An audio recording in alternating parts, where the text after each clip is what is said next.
Welcome to the Heart of Giving. As you know, this program is about the nonprofits. And it's hard to believe, but I am closing my 4th year of nonprofits in this community.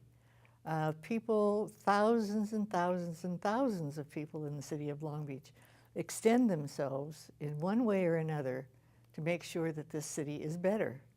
And that's what's the good thing about the city of Long Beach, it's people.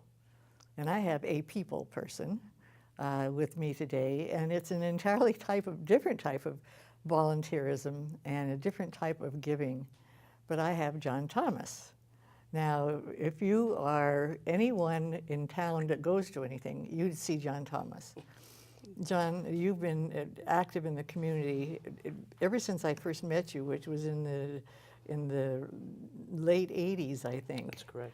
And you are a volunteer in a different way. And that's really the reason why I asked you to be here today, because you're not leading a nonprofit. You're not a 901c3 group, but you are one in yourself. And the reason is that it seems like anything I go to where they have an auction item, or whether they have things that they auction off, or they have a reward in some way, you have volunteered your home. And it's because it's a special home to you and has become a special home to many, many. I know that I had a group there once and it was absolutely wonderful. And what kind of a home do you have? Well, what era?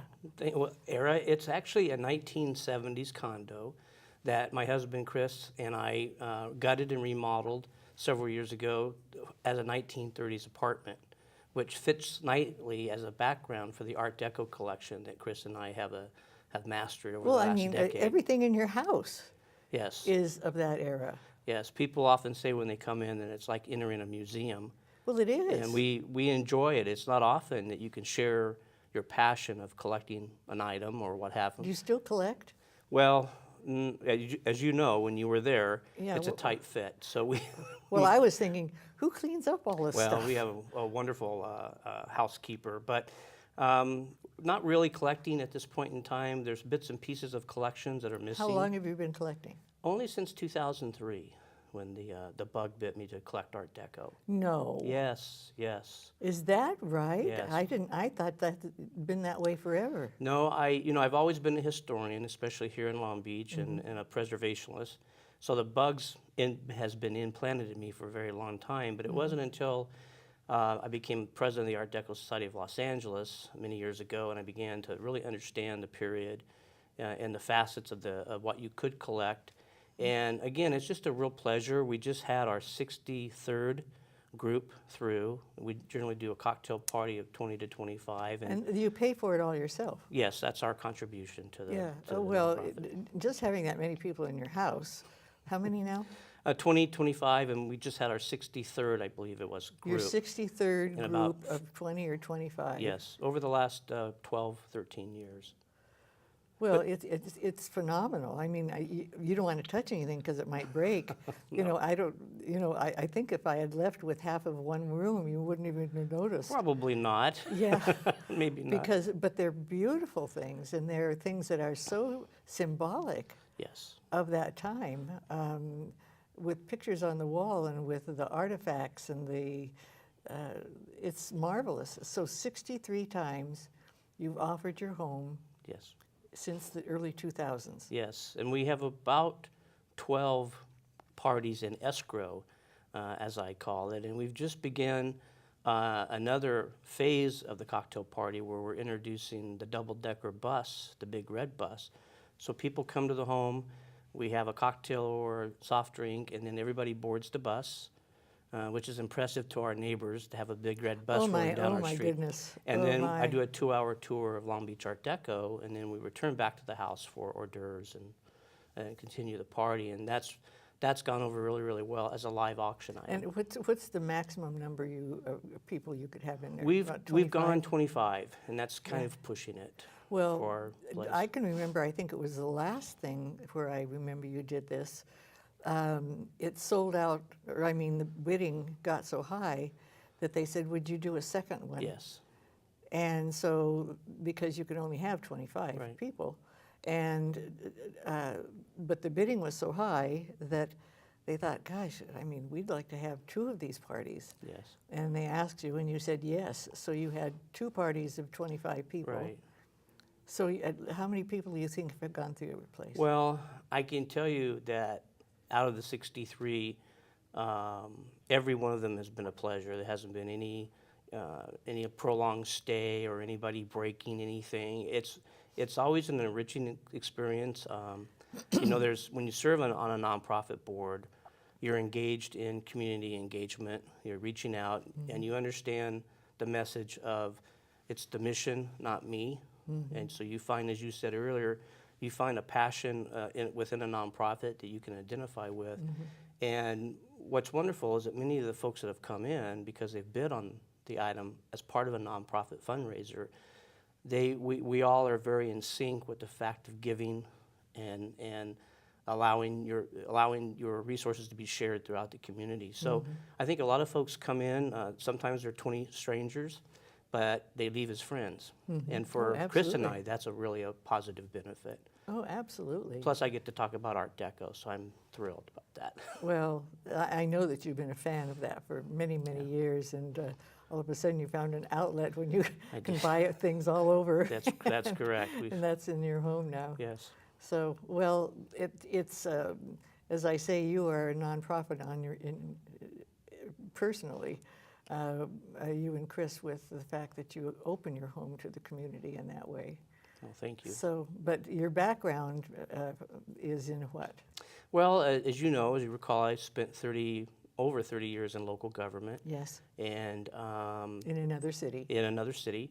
And then thanks to your encouragement, in 2000, I began to serve on various boards for the city. And first it was a community development advisory board. Oh, I remember that. And then in 2007, Mayor Foster appointed me to the redevelopment agency, where I chaired the redevelopment agency until its unfortunate demise in 2012. And that's been a wonderful opportunity for me, because being a city person, a city staffer, I was able to take what I know staff's role is in supporting those commissions and boards, connecting it with the community purpose, and then as a board member, be somewhat instrumental in helping guide some major objectives. But you were you had the Historical Society in Long Yes, Beach, I've had the honor, an absolute honor, of serving as president of Long Beach Heritage and on the board of the Historical Society of Long Beach. And I'm currently president of my neighborhood association, which is a historic district, Bluff Heights neighborhood. And then I just finished the 7-year term with the Los Angeles Art Deco Society as president. So, and you brought that to this Queen Mary a lot. Yes, and then we have the Queen Mary Art Deco Festival, which is a production between the two organizations. And the new Queen Mary Heritage Foundation was established last year. I currently sit on the board of it as well. I think that the Queen Mary became so enamored with what you were doing with the Los Angeles group. Yes. That you are now, is it on the staff? Yes, I'm the Historic Resources Advisor on the Queen Mary, and implementing our major restoration and preservation projects with the city, as well as with the operator of the ship. And that has been a real honor to honor our ship, as you so much love. And this year, December 9th, 2017, we'll be celebrating the 50th anniversary of the ship's arrival into Long Beach. I can remember when it came. I bet you can. I can. I bet you can. Yeah. Were you out on a boat at the time? No, or? I was at a home someplace on Ocean Boulevard that had outside of one of their doors on the second floor, see the water. Yes, yeah. I bet you that was a beautiful sight. Oh my, it was really exciting.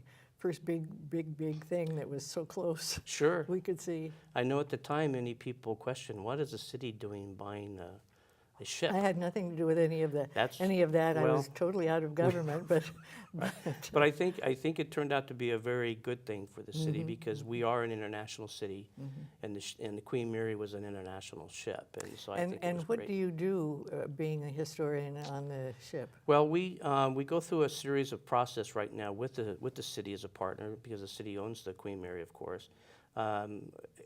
Through a series of reports and surveys, really to guide the future restoration opportunities and maintenance of the Queen Mary.